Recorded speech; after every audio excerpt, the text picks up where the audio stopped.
Sometimes assertiveness gets a bad rap in our culture, as if it's a domineering or bossy attitude. Not so. In reality, healthy assertiveness is a really helpful tool for marriage communication because it can reduce conflict and increase the quality of your marriage. The Marriage Podcast for Smart People is designed to help busy couples like yourselves move away from conflict and unhappiness to build a marriage you'll love today and treasure for a lifetime. This podcast is made possible by listeners like you. Learn how you can help save marriages, prevent divorces, and keep families intact by going to oyf.support. Once again, that website is oyf.support. And now, here are your hosts, Caleb and Valinda Simone Gandel from Only You Forever. Welcome to the Marriage Podcast for Smart People. If you want to build a thriving, passionate marriage, we've got the research, the truth, and the answers you're looking for. We have a straightforward episode for you this week. This is episode number 185, and today we're going to be talking about assertiveness. Hey there, everybody. If you missed last week's episode, we talked about whether therapeutic separation might ever be a good idea. So we had a few people respond to that episode and say it was really helpful. Yeah, which is great. Worth going back and checking out. And again, just a reminder, if you haven't heard that idea before, like this is with a view to saving your marriage, not to breaking it up, because we are all about building thriving, passionate marriages. Mm-hmm. And to help you with that, we'd also like you to hit the subscribe button in your podcast player so you don't miss any upcoming shows from us. If you're struggling with your marriage, we offer sound, research-based advice, and most of all, we offer hope. So let's get into the topic of assertiveness. Yes, ma'am. Was that assertive? Very much so. What is assertiveness? All right. It's the ability to honestly and effectively express your needs and desires. Okay. So simple words there, but pretty powerful ones, right? Mm-hmm. The opposite of assertiveness is passivity, which is letting things happen to you, not stating your needs, backing down easily. Okay. Right? Those kinds of things. Well, what about like aggression though? Well, assertiveness, that's a good point. A lot of times people think, assertiveness has that. Rawr. Yes. Not me or anything, but. No. Assertiveness, though, is different to aggression because assertiveness is about using self-confidence and verbal techniques and actually body language techniques to state what you want rather than having to resort to threats or intimidation. Often we link the anger or the aggression into assertiveness, but in the therapeutic world, when we use the word assertiveness, there's none of that negative component of anger or manipulation or... Oh. Yeah. Okay, so what does it look like then? What does assertiveness look like? So recently, research has really identified that there are multiple parts of effective assertive behavior, okay? And there's four parts that I want to bring out here. One is courage, which is really interesting to think about. So this is having courage, right? Mm-hmm. It can be self-confidence. It's the boldness to state your needs and to stick to your guns, like to hold on to what you want and to make that known. Being direct but not aggressive, having belief in your own ability to say those things, and having good social skills to deliver that, right? Right. Okay, so courage. Then there's authenticity, which is composed of honesty and genuineness rather than being manipulative or artificial. Okay, yeah. So it's coming out and stating what you want directly rather than using coded language or suggestions or vague hints, right? Like woman speak? Well, I'm glad you said that and not me. Uh-huh. Assertiveness is based on an honest awareness of yourself and its respect for the other person. Because now I'm not making you do the guess game or, try to figure out the code, right? The language. Yeah. But it's just, I show respect by giving you directly what I'm thinking. What do you? I was feeling that there's a little bit of passive aggressive in there. Because I was emphasizing that too much? Yeah. While you're looking at me speaking into the microphone. Yes. That's very authentic. I'm not sure who's being assertive now. Okay, next. Next is autonomy, which is the ability to make your own decisions, being self-motivated and also flexible. So, which is an interesting one, right? So as a person, I'm acknowledging my own personhood, but one of the things we'll get to towards the end of this is talking about is that assertiveness, like think about it in the context of an us or a we. Okay. So it's acting for the benefit of the marriage. It's not about exerting selfishness either. Right. So right. There is that this flexibility. There is the autonomy component. Yeah. So that your needs and wants are stated, but that's because you have a part in this relationship. If you're not happy, the whole is affected, right? Yeah. So you're going to state what you need as well. Okay. And you're not lost in everything about the other person and what they need. Yes. Then the fourth part is empathy, which is the ability to express your own needs while also being aware of the needs of your spouse or maybe others in a general social situation. It's not necessarily selfish. So just because you have needs doesn't mean those needs must be put forward and demanded to the exclusion of considering. And met first. And yes. So again, though, we're talking about needs. We're not talking about wants. No, even wants. Like think about sex. It'd be really nice if you would touch me here, right? That's assertiveness. Okay. And you're like, that's your autonomy, but then you're enriching the experience really, or should be for both of you. Okay. Is that okay? Yeah. But, okay. What? You're objecting to something. Well, I just, like this thing between wants and needs, like that's almost a need. Like, I need you to touch me here to get to this point. Right? And I can see how it's a want because it's not like you have to get there or whatever. But like, I want a new car. Well, good luck with that. That's both of us being assertive. No, but you know what I mean? That's what I'm saying. The difference between a need and a want. Like, okay, but so to the benefit of your marriage versus just me and my. Let's go back to sex because that's a good one, right? Because it's about pleasure. And some people might think you need that for survival, but there's, I didn't say for survival. I said to get to a certain point, like to I'm cross trying to the split. line. No, but even that, I'm trying to split wants and needs, right? So there are things that you might want in the process of making love that you don't even need to get across the line, but they're still nice to have. That's true, right? Yeah, that is true. So assertiveness can come in. That's a valid want. Okay. Now, if it's all about like, one spouse every time getting the ultimate experience and the other's kind of the love slave or whatever. Yeah. Okay. So we're assuming that there's mutuality here too. Okay. I guess that's what you were saying about being aware of your own needs as well as the needs of your spouse. Like it's not a selfish thing. Yes. The empathy part. Yeah. Okay. And so hopefully even in that sexual encounter scenario we described, there's some give and take there, right? So then, I'll do that for you. Can you? Right. It doesn't have to be a direct barter every time, but in the overall balance of the relationship. You need to be serving each other. Yes. Yeah. Okay. So let's talk about factors that affect assertiveness. And these are pretty interesting. Some are sort of just inside the one person and some are more inside the relationship, like they're between them. So inside one's self is this idea of locus of control. So just stay with me here. Locus is more like location of where you think control comes from, right? This is a term that we use in psychotherapy to refer to what people see as being the main controlling and decision-making factors in their lives. So someone with an internal locus of control believes that they can make their own choices and results in life are determined by their own actions and their own efforts. That's an internal locus of control. This comes from within me. I believe that I have influence over the direction that my life is taking. Okay. Someone with an external locus of control believes their outcomes in life are mostly up to luck, fate, or the influence of other people. Or sometimes in the Christian world, we put this under God. Like he's the ultimate chess player and we're just pawns on his board. And that can sound kind of spiritual and even godly, but... Is it accurate? Yeah, I'm not sure that's the way he intends it to be. I mean, right in the very beginning of the Bible, there's a tree put into this garden called the tree of life, and they have the choice: are you going to take the tree or not? That's like here. He's given us a will, a choice. Yes, you have an internal locus of control, right? Ah, yeah. Okay. So someone, when you have that external locus of control, life happens to you, right? Now, a couple of researchers in a little bit older study in '79, they found. Honey, that is not old. In a very recent study.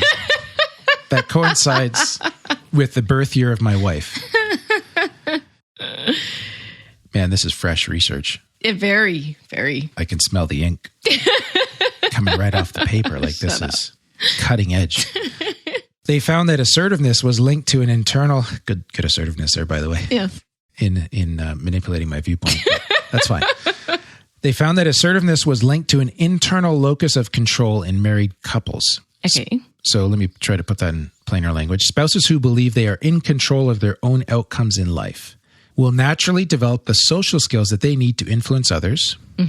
While on the other hand, if you believe that you have little control over your own life, you'll become much more passive.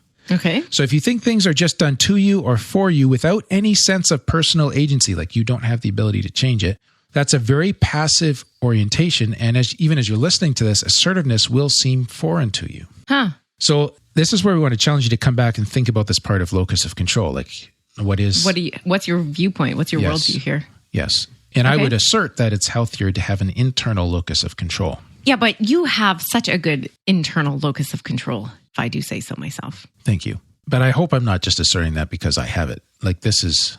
I don't think the victim mentality of like... Stuff happens. This all happens to me. I have no control. I can't do anything like that. Right. Like there are some, like the drunk driver, there are those Right. things that are outside of our control, right? Yeah. But how you respond to that is in your control. Yes. Are you going to let it ruin you or... Yes. We don't have, and then, you can go the other way too with like an over anxiety about controlling everything because you're trying to reduce the uncertainty in life. Right.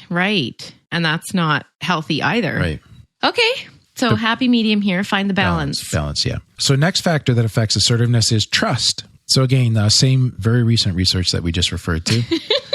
Also identified trust as a variable that influenced assertive behavior in married couples. So spouses who had an external locus of control again. So I'm gonna kind of keep redefining this because the language is unusual if you haven't heard it before. Okay. So those are spouses who thought that other people had a strong influence over their lives. That's the external locus, okay? If they had that external locus and they had high levels of trust that their spouse would act in the best interest of the marriage, they tended to be low in assertiveness. Okay. Yes, because you have a high level of trust. They're going to do the right thing. And you think things happen outside of you, so you're not going to be assertive. Okay. They interpret this to mean that people who have high trust that their spouses are acting in the interest of the marriage would have no need to act assertively. Okay. It's possible too. Yeah. Now, I think that you may see this, like there are happily married traditional marriages where the guy makes all the decisions, right. The husband, and the wife just... she sees his care and interest and she just lets him do it. She could be a lot more passive and less assertive. Right. And that may not be the style for all of us, but if both of them are content with that, then right. who are we to criticize? That's kind of what I come to, right? It works so for them. I want to also be cautious not to, have a wife in that situation feel guilty for not being more assertive if you're both content with that. Right. But at the same time, again, there's balance there because it would be very easy to go from that place to being the doormat. Yeah. I think you're more vulnerable to that in that context. So when you do have needs and wants, are you able to assert those? Because you must have some needs and wants. Sometimes, even if your spouse is like very thoughtful and almost always taking care of things. Nobody's got it down perfect, right? Mm-hmm. So just watch for that, I'd say. Mm-hmm. And then another factor affecting assertiveness is whether you have a relationship-focused mindset. So this is the we thing that I was talking about. The we thing? We or us. Oh, like us together, we. Yeah. Okay, yeah. Couples who adopt a relationship-focused mindset early in their marriage, and that's the idea of making decisions together, prioritizing their relationship over individual gains. Mm-hmm. Those couples are better able to learn positive communication skills such as assertiveness. Okay. Although, as we noted earlier, if both spouses are thinking in the best interest of the marriage, there may not be much need to act assertively, but they'll still have these skills if needed. Mm-hmm. Mm-hmm. So that us thing helps. And then finally, there's the beliefs. So your ability to be assertive is partly based on your own beliefs about yourself. Someone who believes that they're not worthy of respect or being heard, they will struggle to act assertively. Right. And when you look at assertiveness training, it aims to develop positive beliefs in people, such as, I have the right to dignity and self-respect. Yes. I have the right to say no. Mm-hmm. I have the right to express my emotions. And I have the right to ask for help. Mm-hmm. Now, all of us struggle with some of those things. Like probably a guy thing, I'm really bad at the last one. I have the right to ask for help. Not that you try to suppress that, but I withhold that from myself. Right. Right? Right. So I think a lot of people, like, you have the right to say no. Yes. Like you feel like in a marriage, like, really? Yeah. I should be saying yes. Yes. And maybe just to be fair, coming back to the sexual situation, there may be some things that your spouse will ask you for and you have the right to say no to. If you would feel disrespected, degraded, those kinds of things, right? Right. Now, but I think this is where that balance comes in though, because, well, I have the right to say no. Like you could turn snarky. Right. Like, no. But then also keep the relationship focused mindset, right? So is your spouse asking you for this for the benefit of the relationship as a way, maybe it's some creativity, a new idea, thought, something in the sexual part of your marriage. Mm-hmm. Or maybe it could be like, in a more difficult situation, like a pornography informed desire to try something and it would actually be degrading. Right. Right. Right. Okay. it's kind of that balance of keeping yourself open to new possibilities and new things again, and being assertive about that. But also you still have the right to say no if it's degrading. So just because your spouse is being assertive doesn't mean they should always get what they want. Oh, yeah. Because you also have the right to dignity and self-respect. Yes. Okay. So this, there's a lot of factors here is what we're starting to see, right? It's kind of simple in one way, kind of complex in another. And you're probably probably thinking as you're listening, how can I fit this into my marriage? And can it help with even our conflict in particular? Because this is often where this assertiveness will come up. Well, this week's bonus guide really dives into that whole dilemma around balancing assertiveness and cooperation in marital conflict. Very important, very helpful to get that balance. Well, we've been talking about that balance the whole time. Right. Sorry, interrupted. Not many people get there. Yeah. So if you want to drill down on that topic, you can do so by becoming a patron of the Marriage Podcast for Smart People. And then that resource will be available to you as a patron. We'll just take a quick 60-second break to tell you more about that. What happens when the fairy tale marriage meets reality? Too often, high expectations lead to disappointment, communication breaks down, and the struggles of day-to-day life become overwhelming, leaving you feeling lost and without hope. Unfortunately, marriage does not come with an instruction manual. Marriage troubles are deeply personal and can take a toll on you, your spouse, and your family. Counseling can be expensive and divorce is very costly. It doesn't have to be this way. Caleb and Valinda understand your pain and frustration. Their mission is to help save as many marriages as possible, and to date, thousands of couples are helped through their weekly podcast. But the most important marriage they want to help save is yours. With a minimum of a $10 investment a month, you gain access to exclusive bonus content and valuable information to help you succeed in your own marriage. Learn more about saving marriages and how you can help at oyf.support. That's oyf.support. You're listening to the Marriage Podcast for Smart People. Before the break, we were talking about factors that affect assertiveness. And let's look at technique now, really. Let's try to make this practical here. Like how to be assertive? Is that what you're meaning by technique? Okay. So nonverbal, first of all. Think about things like, number one, eye contact. Direct contact, but not staring, like not the stare. Verlinda's got like that look on her face right now, like she's trying to make me wilt. Stare you down. Yes. But I'm not trying to intimidate. And ironically, my notes say, or else you come across like you're trying to intimidate. Second thing is body posture. Think about this as well. Facing your spouse straight on, right? Think about how we passively... Oh, like turn away, cross our arms. Yeah, or I'm not going to say what I need, but I'm going to roll over and face the other way in bed, right? I don't know why that exactly came to mind. Anyways, now I'm being passive-aggressive about your passive-aggressiveness. You are. You're worse at it than I am. I'm going to stand tall. That's me being assertive. I just have a picture of you standing on the bed, like wagging your finger at me. Okay. Facing your spouse straight on, standing tall but relaxed. So again, it's not an intimidation, leaning in your space kind of thing. Wagging your finger. No, this is standing up and facing someone, but in a relaxed way. Okay. Hands, gestures, that supports what you're saying. Not necessarily hands on hips or arms folded. Watch for aggressive or attacking postures. So assertiveness also pulls you back from that too, right? Which I think is great. And then the tone of voice, expressive, warm, but firm. Not cold, not harsh, not too loud.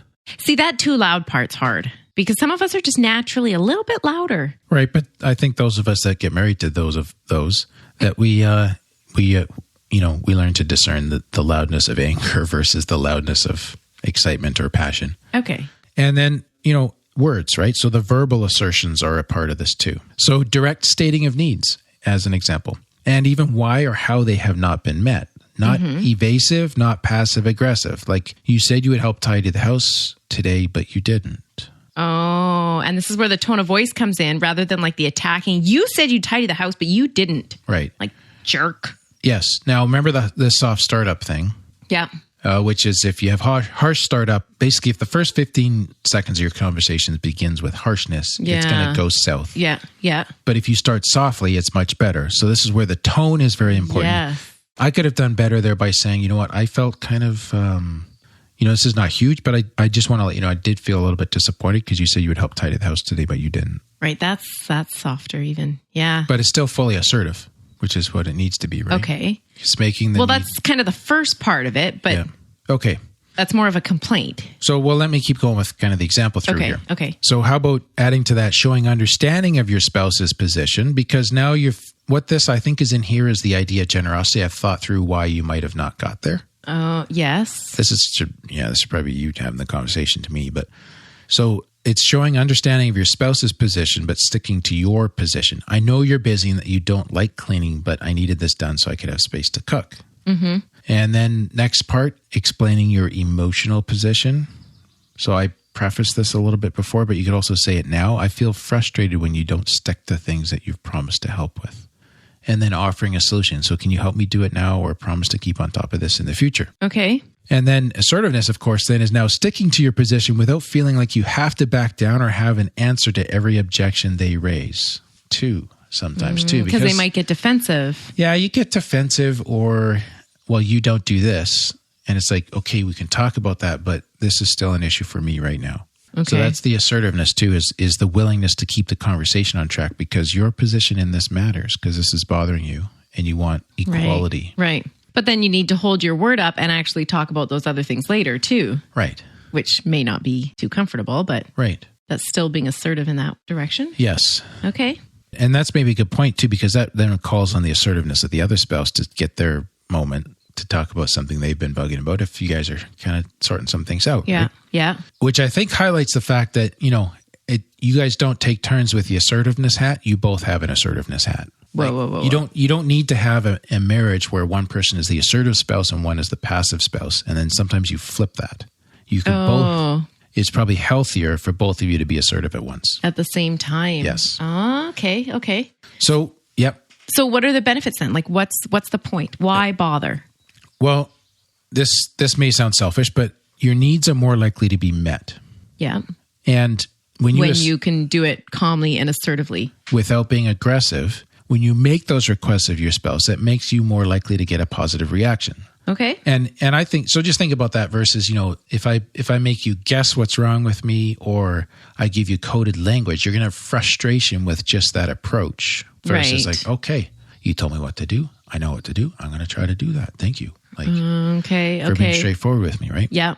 So you can have your needs met more effectively while minimizing the conflict. And just kind of watch for this in your marriage. Like you may have had your spouse ask you for assertiveness. In other words, like if they say things like, can you just tell me what you want?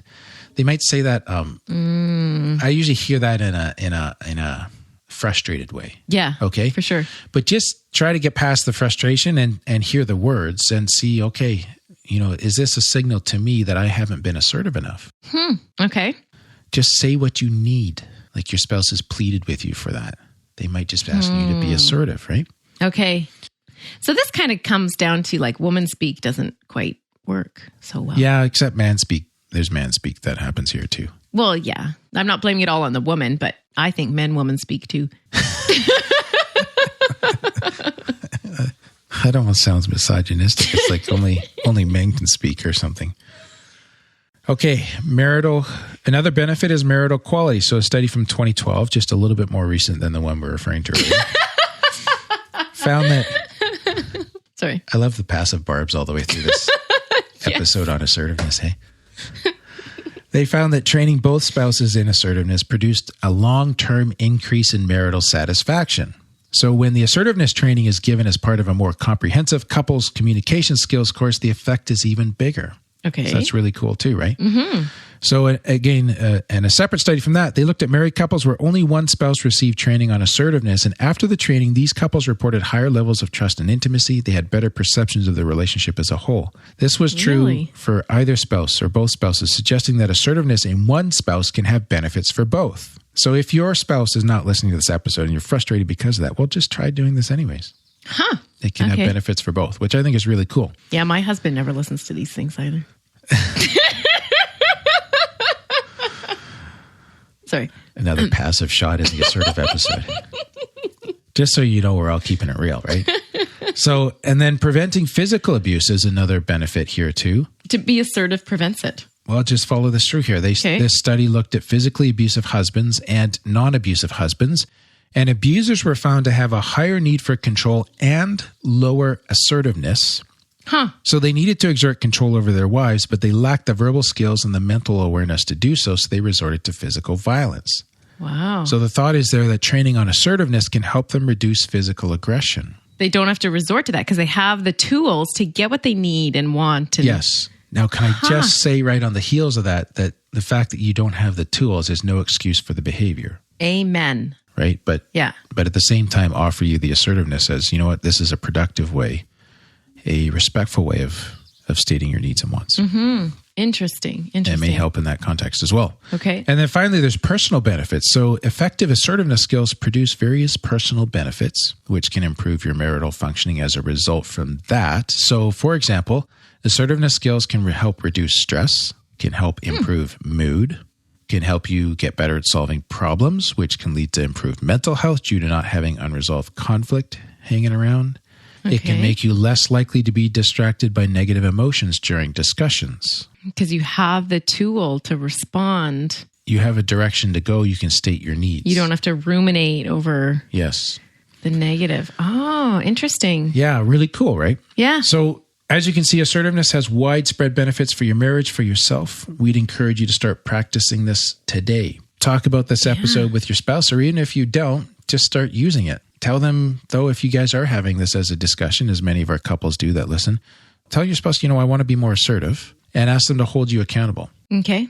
Like you're being a pushover. Like what does holding them accountable mean? Like if you hear me not being clear on what I'm asking you for, can you just gently tell me to state what I need? I see. Yeah, just say. Okay. So then you might be like, well, how do you want me to say that so I don't upset you? Well, just say, I think you need to practice assertiveness right now because you have something important to say. That's good. Yeah, good. Like I nailed that. Fist bump. Oh, yeah. Yeah. Okay. Because that's just like, you're already showing them the love and respect and, You're getting all gushy. Yeah. But you could use this with anybody. Assertiveness? Yeah. Yes. Like stating clearly what you need. Yes. Like, can you imagine in business meetings if we all were just assertive? More direct. We didn't have the bulldog and the pushovers and the passive aggressive and very interesting. Well, shall we shut her down? Let's wrap it up. All right. Thank you to our new patrons this past week, Bernard and Meshach. That's got to be like a Bible name. Sounds like it. Meshach and Abednego. Bernard and Meshach. We don't charge extra for the music on our show. And also a huge thank you to a Valasa from the US who says 5 stars. You guys are so easy and fun to listen to. I love listening to you. I love that you guys are a couple and yins to your yans. Yin and yang, like the Chinese symbol. Yin and yang. Oh, yeah. I could do without the religious, but even talking about faith is helpful. I am currently separated, trying to deal with a husband that I suspect is alcoholic, dealing with my own trust issues, all while being a mom of 3 little ones. I'm a devoted fan. I take so much information from your programs, and I look forward to carpooling and any type of stand since I discovered you. Keep up the amazing work. You have helped me so much. I even share your episodes with my life coach, husband, and friends. So that sounds like you're in a tough spot. Yeah, you got a lot going on there. But she sounds so positive. She does sound very positive. Which is awesome. And, we hear you on the faith thing, but we are spiritual beings as well as relational beings. So don't leave that entirely out of your consideration. I'd encourage you to be open to that. Yeah. Yeah. Well, that's what she said. Talking about faith is helpful. Yeah, that's good. Appreciate that. Next week, we are talking about love addiction. Oh, I think I'm addicted to loving you. Okay. Well, maybe you better wait till next week. See if you still think that. Yep. That's all for today's episode. You can get the full show notes at oyf.link/185. Find out how you can help other marriages. Go to oyf.support. Thanks, and we'll see you next week.